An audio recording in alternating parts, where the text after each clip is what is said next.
Welcome. This is your deep dive into Chapter 12, Management, designed specifically for you, Cambridge AS level business students. We are going to unpack everything you need to know about the key theories, styles, and practices that make a manager effective.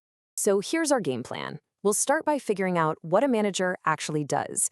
Then we'll dig into the classic theories from Henri Fayol and Henry Mintzberg. After that, we'll break down the 4 key management styles, check out McGregor's fascinating psychological take, and, most importantly, we'll wrap up by looking at how to choose the right style for the right situation. Let's get into it. All right, first things first. Before we can get into all the different management theories, we've got to understand the manager. And honestly, what better way to do that than by looking at the very top? Let's check out a really cool Harvard Business Review study that spied on the daily lives of CEOs. Now, this is pretty eye-opening. Just look at how a CEO's time breaks down. A whopping 50%, literally half of their day, is spent on just 2 things: dealing with people and relationships, and controlling or reviewing what's going on in the business. It just goes to show you, at the end of the day, top-level management is all about people and performance. And this really paints a picture of just how intense the job is. I mean, look at these stats. Almost 3/4 of their time is stuck in meetings, and most of that is face-to-face. Why? Because CEOs believe that's the absolute best way to influence people, get honest feedback, and delegate tasks effectively. It's a job that's all about being present and constantly communicating. So we've seen what a manager's day looks like. Now let's get into the first big theory that tried to put some structure on all that chaos. We're going way back to the classical blueprint for management laid out by the hugely influential theorist Henri Fayol. Fayol simplified the massive job of a manager into these 5 core jobs. First, you plan. That's setting your goals. Then you organize, getting your resources and people lined up. Then you command. You tell your team what to do. Next, coordinate. Make sure everyone's pulling in the same direction. And finally, you control. You check if you're actually hitting the goals you set in the planning stage. It's a simple, logical cycle, and it has stuck around for a reason. Okay, theory is one thing, but let's see how this stuff works in the real world. We're going to apply Fayol's functions to Activity 12.1 from your textbook, which follows a super busy day for Rebecca Alahik, the general manager at All Styles department store. Now check this out. We can literally map almost every single thing Rebecca did directly onto one of Fayol's functions. Agreeing on sales targets? That's planning. Chatting with the builders about the new store? That's organizing.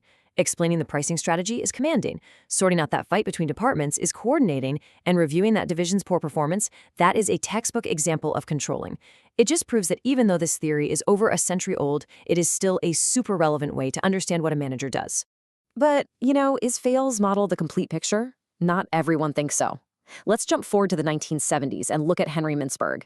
He actually went out and watched managers work, and he came to a pretty different conclusion.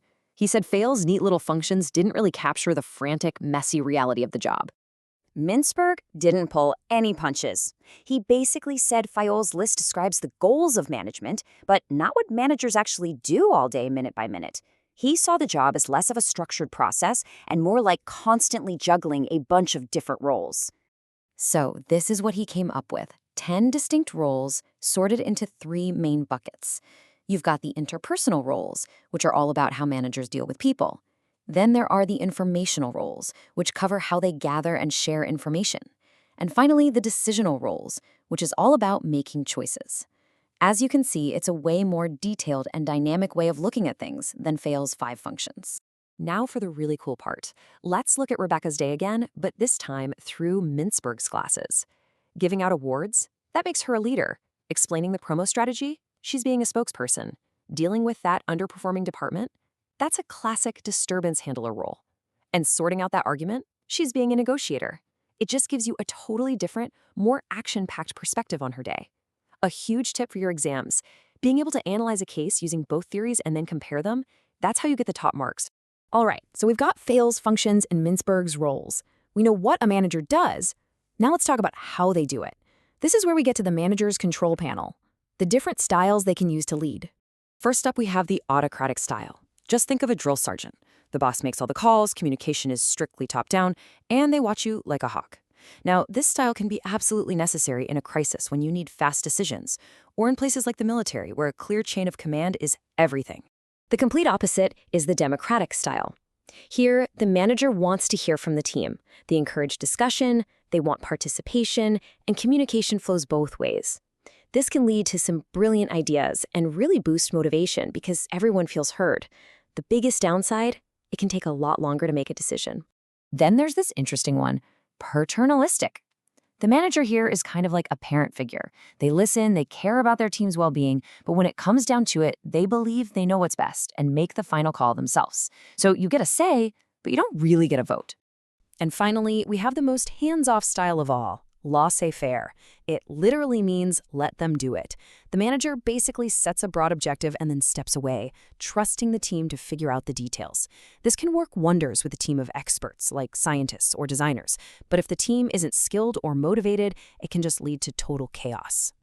This little summary table is your best friend for revision. Seriously, it lays out the main points and the drawbacks of each style nice and clear. Make sure you can explain the pros and cons of each one in an exam situation. Let's put this into practice. Let's look at Activity 12.2, the disaster at TS Bakery. A fire rips through the building, destroying everything. Think about the CEO, Eli. What roles did he play, and what management style did he use? Eli's response here is a total masterclass in crisis management. Right away, he jumps into the disturbance handler role, dealing with the fire. He acts as a resource allocator, telling his staff where to go. And he's a negotiator, working out a deal to use a rival's oven. His style? It was 100% autocratic. No discussion, just clear commands. And you know what? It was exactly the right thing to do. The key takeaway here is that in a real crisis, you need decisive action. Stopping for a democratic debate would have been a complete disaster for the business. Okay, so if the situation affects the style, what influences a manager's natural go-to style? Well, a psychologist named Douglas McGregor had a really powerful idea about this. He said it all comes down to a manager's fundamental beliefs about their employees. And this lays it all out perfectly. Theory X managers have a pretty negative view. They think workers are lazy, hate responsibility, and need to be constantly watched. That mindset almost always leads to an autocratic style. But Theory Y managers believe the exact opposite, that people actually enjoy their work, want responsibility, and are full of good ideas. This way of thinking naturally leads to a more democratic or laissez-faire approach. Basically, what you believe about people shapes how you manage them. Now let's see what happens when these two mindsets collide using Activity 12.4. Meet Kevin. He's worked at an old-school steel plant for 25 years. Now he's been promoted to supervisor at a brand new automated factory with a highly skilled, modern team. So here's the problem in a nutshell. Kevin is a pure Theory X manager. He thinks there's one right way to do things, his way, and that workers just need to follow orders. But the team he's managing, they're a modern, flexible Theory Y workforce.